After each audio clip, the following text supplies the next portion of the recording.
Europe का महान राजनीतिक चिंतक निकोलो मैकियावेली मानव स्वभाव का बहुत ही गहरा विश्लेषण करता है, एक मनोवैज्ञानिक विश्लेषण करता है। और वो ये कहता है कि किसी भी गुलाम व्यक्ति को आजाद कराना उतना ही खतरनाक और जोखिम भरा है, कठिन है, जितना कि किसी आजाद व्यक्ति को गुलाम बनाना। और ऐसा क्यों है? क्योंकि लंबे समय तक गुलामी में रहने के कारण उसकी अपनी चेतना, उसका अपना कॉन्शियसनेस या विवेक, साहस, ये सब समाप्त हो गए हैं।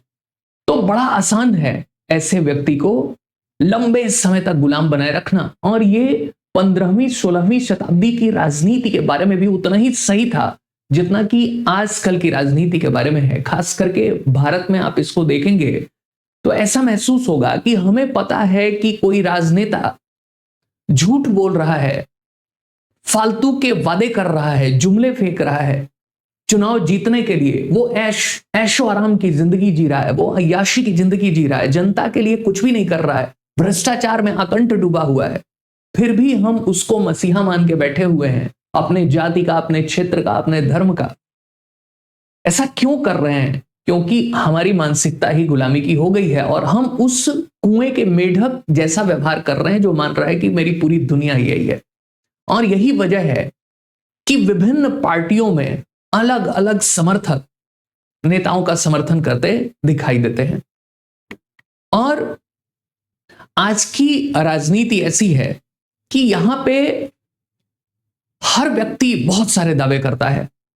आप सरकारी विभागों में देखिए, आईएएस आईपीएस चुन के जाते हैं और वो बार बार अपनी इंटरव्यूज में कहते हैं कि हमारा मूल उद्देश्य है जनता की सेवा करना, इसलिए हमें आईएएस आईपीएस बनना है। तो इस इंटरव्यू में बोलने वाला भी, इंटरव्यू देने वाला भी झूठ बोल रहा है और जो इंटरव्यू ले रहा है वो भी इस झूठ को जान रहा है।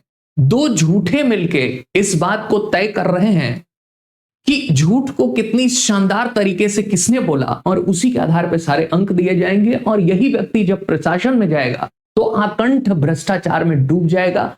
आज 90% देश के अधिकारी भ्रष्टाचार में डूबे हुए हैं, चाहे किसी भी विभाग के हों। तो नेता भ्रष्टाचारी, सरकारी अधिकारी भ्रष्टाचारी, कॉरपोरेट के लोग भ्रष्टाचारी। आपको क्या लग रहा है कि आप दिनों रात मेहनत करके अडानी अंबानी बन सकते हैं क्या? अगर ऐसा होता तो मजदूर सबसे अमीर होता। इसका मतलब यह है कि भारत में कोई नई रिसर्च नहीं होती है। कभी सुना आपने कि कोई नई माइक्रोसॉफ्ट बना दी गई हो, फेसबुक बना दिया गया हो, इंस्टाग्राम बना दिया गया हो, कुछ ऐसी नई चीज बना दी गई हो जिससे दुनिया में क्रांतिकारी परिवर्तन आ जाए? खाली सरकारी नीतियों का फायदा उठा के यहां के उद्योगपति अपने हिसाब से मन माफिक नीतियां बनवाते हैं और हजारों करोड़ की कमाई करते हैं जनता के टैक्स के पैसे पे, और फिर उसी के प्रॉफिट में से वो राजनीतिक दलों को, नेताओं को कुछ कमीशन दे देते हैं। और ऐसे ही भारत की व्यवस्था चल रही है। तो पूरी सिस्टम एक गुलामी की जंजीर में डूबी हुई है और फिर भी हम मानते हैं कि यही नेता, यही अधिकारी हमें इस चक्र से बाहर निकालेंगे।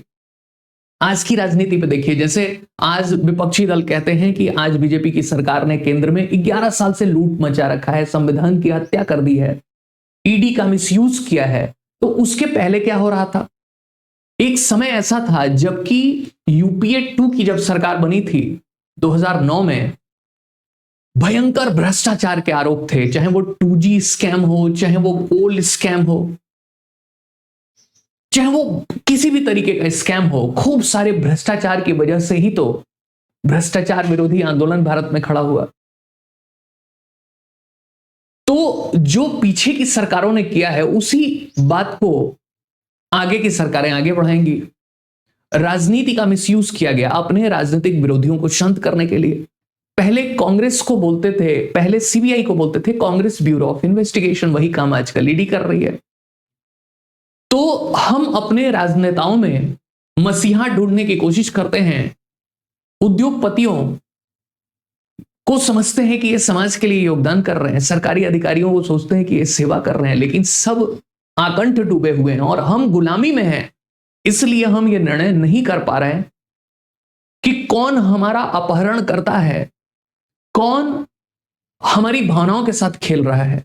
ये हम निर्णय नहीं कर पाते हैं और यही वजह है कि भारत की राजनीति में अपराधी, माफिया, उद्योगपति की साठगांठ है और वही बार बार चुनाव जीतते हैं। आज आम व्यक्ति का चुनाव लड़ना कितना मुश्किल हो गया है, इसकी आप कल्पना नहीं कर सकते। बिहार की राजनीति में देखिए, आरोप लग रहे हैं कि प्रत्येक सीट पे 5 से 10 करोड़ रुपए पार्टियों ने लिए हैं। तो अगर आपको चुनाव लड़ना है, सभी पार्टियों के बारे में यह आरोप लग रहा है, तो आपको चुनाव लड़ना है तो पहले तो 5-10 करोड़ रुपए जुटाइए। और अगर आपने 5-10 करोड़ रुपए दे दिए तो ऊपर से 10-20 करोड़ खर्च करेंगे, और वो खर्च कर लिया 25-30 करोड़, तो फिर आपके लिए इन्वेस्टमेंट है एज ए कैंडिडेट, तो फिर उसको निकालने की कोशिश करेंगे, डबल करने की कोशिश करेंगे 5 साल में।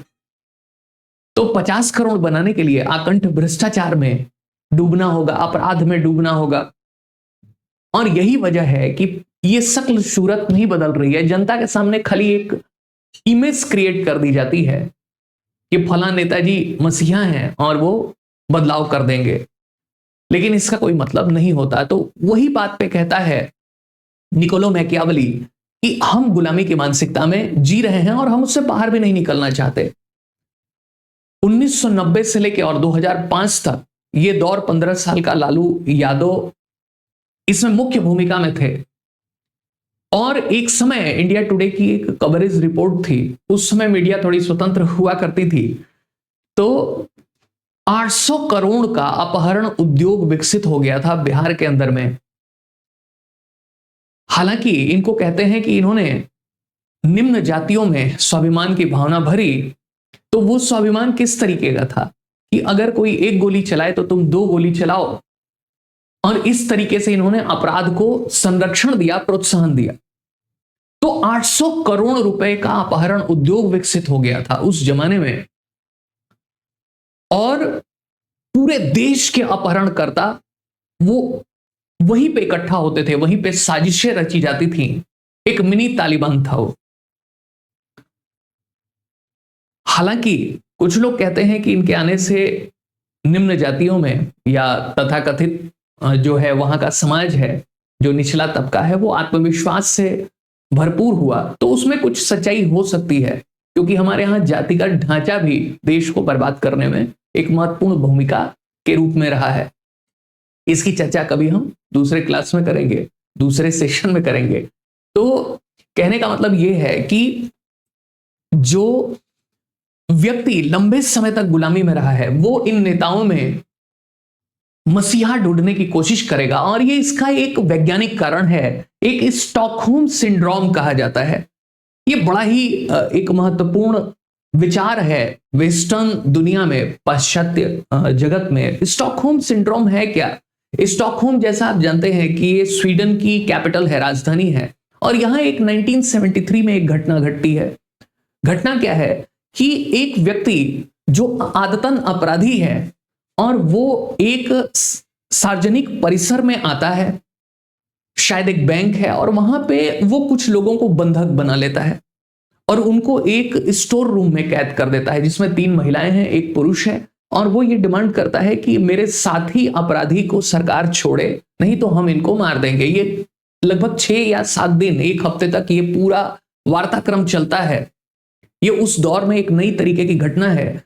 जो स्वीडन की सरकार के प्रतिनिधि हैं, वो उससे बातचीत करते हैं कि कम से कम अपहरण जिन लोगों का हुआ है उनको नुकसान ना पहुंचे। और धीरे धीरे ये स्थिति हो जाती है कि जो अपहरण करता है उसके फेवर में वो लोग आ जाते हैं जिनका अपहरण किया गया है।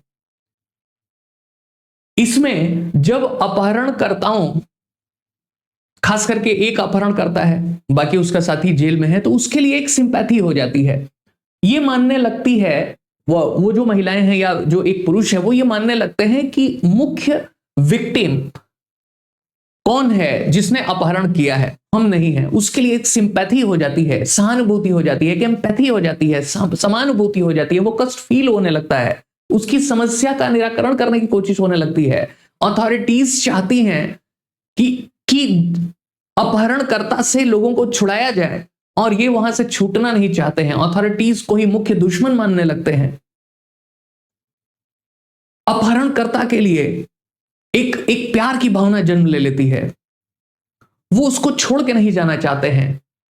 और हद तो तब हो जाती है जब ये पूरा ड्रामा खत्म होता है तो जिन लोगों का अपहरण किया गया था वही अपने किडनैपर के लिए धन जुटाते हैं कि वो केस लड़ सके, और बाद में वो उसकी पहचान भी नहीं करते हैं और वो बरी भी हो जाते हैं। ये बड़ा ही अजीब एक मनोवैज्ञानिक मसला था 1973 में, और पूरी दुनिया के मनोवैज्ञानिकों के लिए एक चुनौती भी थी। 1973 में इस घटना को नाम दिया गया स्टॉकहोम सिंड्रोम। और यही सिंड्रोम आज हम देखते हैं कि राजनीति में, उद्योग जगत में, सरकारी विभागों में दिखाई देता है कि जो हमारे धन को लूटने वाले हैं, जो आकंठ भ्रष्टाचार में डूबे हुए हैं, जो जिनकी वजह से जनता अपनी सभी समस्याओं को झेल रही है, चाहे शिक्षा हो, स्वास्थ्य हो, आधारिक ढांचा हो, भ्रष्टाचार हो, देश की बर्बादी हो, पिछड़ापन हो, और हम उन्हीं में अपना मसीहा ढूंढने लगते हैं। इसी को कहते हैं स्टॉकहोम सिंड्रोम। तो ये एक बहुत बड़ी समस्या है और भारत में तो ये बहुत हद तक हमारे अंदर प्रवेश कर गया है, क्योंकि भारत विभिन्न समय काल में अपने पूरे इतिहास में हजारों साल विभिन्न आक्रमणों को झेलता रहा। विदेशी आक्रमणकारियों ने भारत पे कब्जा किया, उसको गुलाम बनाया, और अंत में अंग्रेजों ने रही सही कसर भी पूरी कर दी और इस देश को बर्बाद करने का काम कर दिया। तो कितना सटीक कथन है मैकियावेली का कि जब तक आम जनता उस गुलामी की जंजीर को नहीं तोड़ेगी, वो ये मानना नहीं छोड़ेगी कि अपनी भाग्य की विधाता जनता खुद है। कोई मसीहा, कोई इस तरीके का चमत्कारिक व्यक्ति, कोई भी ऐसा व्यक्ति जो ये दावा करता हो कि मैं ही आपकी सभी समस्याओं का निराकरण कर दूंगा या कर दूंगी, अगर जनता ये बात को तार्किक रूप से नहीं समझती है कि वो खुद ही अपनी समस्याओं का निराकरण कर सकती है, इस राजनीति को साफ कर सकती है, इस राजनीति को जाति पाति, धर्म, क्षेत्र, भाषा से मुक्त कर सकती है, उन नेताओं को भगा सकती है अपने क्षेत्र से जो जनता को धोखे में रख के खाली अपना विकास कर रहे हैं, तब जाके देश का भाग्य बदलेगा, क्षेत्र का भाग्य बदलेगा।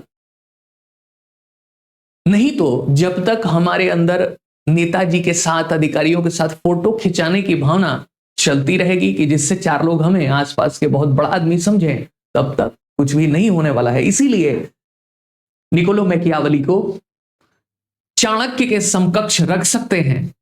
हालांकि हमारे जो चाणक्य हैं उनका दर्शन बहुत व्यापक है, दोनों की तुलना भी करेंगे हम अपने अगले सेशन में, लेकिन फिलहाल यहां पे राजनीति के संदर्भ में इसको चाणक्य के बराबर रखा जा सकता है, जहां ये मनोवैज्ञानिक विश्लेषण कर रहा है कि क्यों जनता विरोध नहीं कर पाती है। तो बताइएगा ये सेशन कैसा लगा, ये जो हमने तुलना की है कैसी लगी। अगर ये सेशन पसंद आया हो तो इसको लाइक करिए, कमेंट करके अपने विचार बताइए, चैनल को सब्सक्राइब करिए। मिलते हैं ऐसे ही किसी सेशन में, तब तक के लिए नमस्कार, थैंक यू, धन्यवाद।